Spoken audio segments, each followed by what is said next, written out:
오늘 첫 소식은 청담동 술자리 의혹의 진원지 첼리스트의 단독 인터뷰 내용을 전해드리겠습니다. 청담동 술자리 의혹은 경찰 수사를 거치면서 허위 주장으로 마무리되어 가고 있는 모습입니다. 그리고 저희 취재진은 첼리스트를 직접 만나서 당시 상황과 지금의 심경을 들어봤습니다. 첼리스트가 직접 언론에 나서서 목소리를 냈다는 점에서 그 의미가 상당히 있습니다. 물론 첼리스트의 주장이 모두 다 사실이 아닐 수 있다는 경계심을 저희도 갖고 꼼꼼하게 따져서 목소리를 들려드리겠습니다. 들어보시죠. 윤석열 대통령님, 한동훈 법무부 장관 전혀 오지 않았었고요. 저는 그래서 본 적이 없어요. 종백 아가씨 그 얘기했던 윤도현 노래나 이런 거 그날 그냥 다른 사람이 신청해서 제가 연주한 것도 맞아요. 높으신 분들이 있고 이러면 제가 어떻게 할 수 없으니까 잊지 못할 사정으로 내가 늦었다. 그 얘기를 하고 싶어서 새벽 3시까지 놀다가 간 거죠, 집에. 제 거짓말로 인해서 어쨌든 다 피해를 본 거잖아요. 너무 미안하고 제가 거짓말한 부분에서 인정하고 빨리 이제라도 음. 정리하고 싶다. 자, 잘 들으셨습니까? 윤석열 대통령과 한동훈 장관은 그 자리에 있지도 않았다. 그리고 늦게 귀가하는 이유를 만들기 위해서 남자친구에게 거짓말했던 것이다. 그리고 빨리 정리됐으면 좋겠다.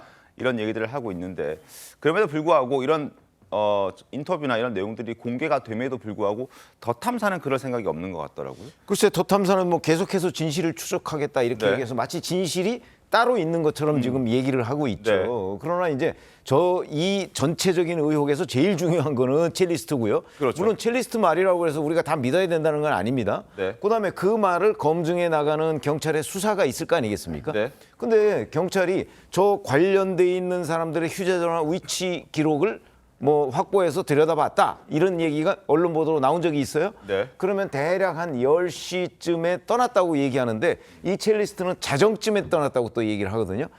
그랬든 10시에 떠났든 자정에 떠났든 간에 지금 최초의 남자친구하고 통화했던 내용에는 윤석열 대통령이 새벽 1시쯤에 온 걸로 돼 있으니까 네. 그리고 한동훈 법무부 장관 12시쯤 온 걸로 돼 있으니까 어떤 주장을 믿더라도 경찰의 수사 결과를 믿더라도 아니면 첼리스트의 주장을 믿더라도 여하튼 윤석열 대통령과 한동훈 법무부 장관은 그 자리에 있을 수가 없는 거죠. 네. 디지털 증거로도 분명히 확인이 됐다는 거예요. 그런데 김의겸 의원은 또 더 탐사는 왜 아직도 저런 부분에 관해서 제대로 인정을 하고 있지 않을까? 이제 그 대목이 궁금해지는데 아마 저는 이제 재판 과정에 대비하고 있는 것 아닌가. 자기네들은 끝까지 사실인 줄 알았다. 아마 이러기 위해서 지금 우기고 있는 단계가 아닌가 싶습니다. 알겠습니다. 자, 그리고 더 탐사는 지난 주말 첼리스트 A씨를 처음 만나서 이야기를 나눴다라면서 후속 보도까지 지금 예고를 하고 있는 상황입니다. 그런데 A씨가 첼리스트가 했던 얘기를 들어보면 더 탐사와의 이 만남도 더 탐사가 가짜 신분으로 속여서 첼리스트에게 접근했다고 주장을 하고 있습니다. 그 목소리도 들어보겠습니다.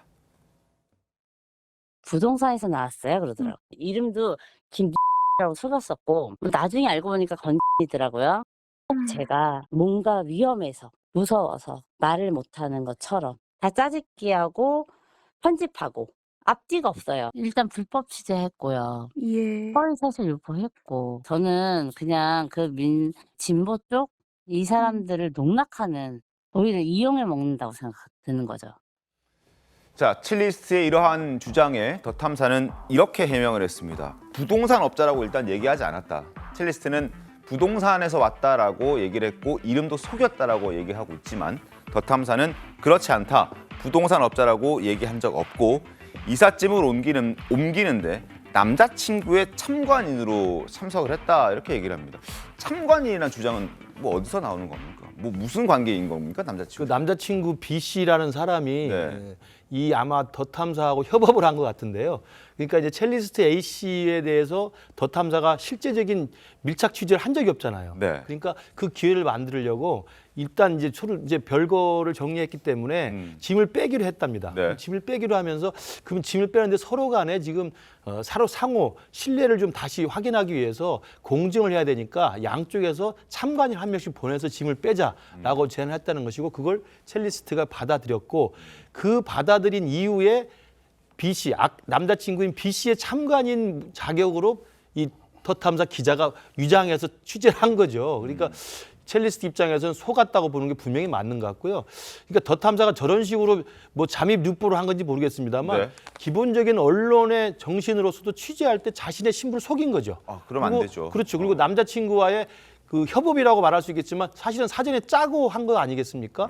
첼리스트에게 접근하기 위해서 이런 것으로 본다면 아까 뭐 진실 여부는 당연히 첼리스트가 이야기했기 때문에 이미 정확히 나와 있는 것이고 그 이후에도 지금 더 탐사의 취재 방식은 한동훈 장관의 뭐 자택 침입부터 시작해서 네. 미행부터 시작해서 지금까지 그 모든 취재 행위가 언론이랑 도저히 부를 수 없는 그야말로 뭐라고 할까요? 스토킹 비슷한 것을 지금 하고 있다라고 지금 원석이 좀 나올 것 같습니다. 구자론 변호사님은 이 첼리스트 주장에 대한 더 탐사의 해명에 대해서는 어떻게 보십니까?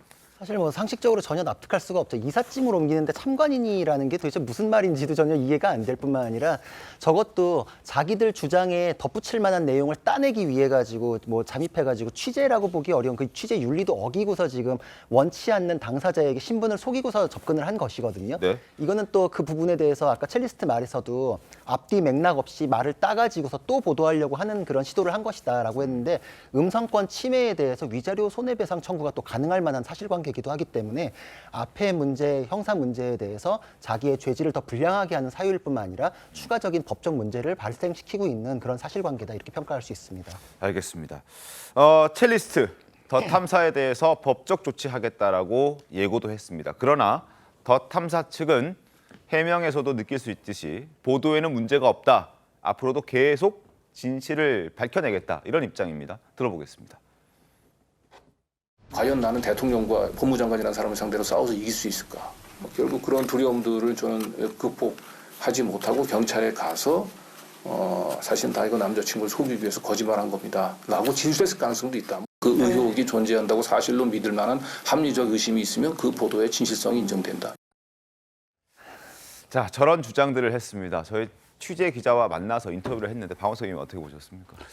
글쎄요, 뭐 앞서들 말씀이 있으셨지만 더 탐사의 취재 방식이라는 게 통상의 언론의 취재 윤리에 비추어 본다면은 네. 정상적인 방식이라고 볼 수는 없죠. 게다가 이미 이제 수사 과정에서 첼리스트가 본인이 어쨌든 거짓말을 했다 이렇게 인정을 했고 수사기관의 수사도 그런 진술을 토대로 이루어질 거고 뭐 그 이외에 추가적인 수사 방법이 동원됐겠지만 어쨌든 사실이 아닌 걸로 거의 확정이 돼 가고 있는데도 더 탐사 스스로가 구축한 일종의 이제 확증 편향을 계속 이제 재생산을 하는 것 같아요. 저는 저게 일종의 이제 그 유튜브 언론의 특징인데 거기에 반응하고 거기에 환호하고 거기에 열광하고 또 어떤 금전적인 지지를 보내는 이런 어떤 구독자층이나 지지층이 있다 보니까는 거기서 빠져나오지 못하는 것 같아요. 좌우를 막론하고 사실은 그 유튜브 매체들이 갖는 특징 중에 하나거든요. 그래서 이거는 뭐 일종의 이제 그 여론 시장에서의 자정작용도 필요하겠지만 과연 이 유튜브 언론을 표방하는 매체들에 대해서 적정한 수준의 규제가 뭘까? 이에 대해서 좀 고민을 해봐야 될 것 같아요. 그렇다고 해서 모든 그 이 유튜브 매체를 네. 또 강하게 규제하면 그건 또 이제 일종의 이제 언론의 자유나 또 표현의 자유나 이런 데 저촉될 우려가 있기 때문에 적정한 규제 방식이 뭘까에 대해서 조금 우리가 논의하고 숙의할 필요가 있는 시점이 아닐까 싶습니다. 알겠습니다. 자, 첼리스트는 저희와 인터뷰를 하면서 김의겸 의원에 대한 비판의 메시지도 냈습니다. 사실 확인도 하지 않은 김의겸 의원이 공개적으로 국감장에서 이렇게 녹취를 공개했다는 것 자체만으로도 자격이 없다 이런 얘기를 했습니다. 들어보겠습니다. 청담동에 있는 고급스러운 바였고요. 그 자리에는 그랜드 피아노가 있었고 첼로가 연주됐습니다. 기억나십니까? 김의겸 의원이 물론 직설적으로 발언을 해서 그런 일이 벌어졌죠. 팩트 체크 안 됐는데 그걸 가지고 얘기한다는 거는 정말 자격이 없다고 생각했어요. 모든 국민들이 다 보고 있는 데인데